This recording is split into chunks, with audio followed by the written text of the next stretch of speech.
కార్తిక్ గారు, మరి యేసు ప్రభువుని నమ్ముకున్న మీ జీవితంలో ఎల్లప్పుడూ కూడా దైవ వాక్యాన్ని మీరు అనుసరించేవారు కావాలి. ఈ నా మాటలు విని వాడు చొప్పున చేయు ప్రతి వాడు బండ మీద తన ఇల్లు కట్టుకున్న బుద్ధిమంతులు కొన్ని.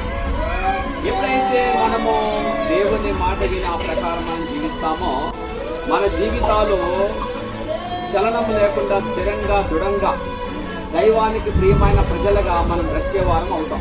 ఎన్ని శోధనలు వచ్చినప్పటికీ మనం కదల్చబడం. మనం స్థిరంగా దృఢంగా దైవానికి ప్రియమైన ప్రజలుగా భక్తిపరులుగా మనం బ్రతికేవారం అవుతాం.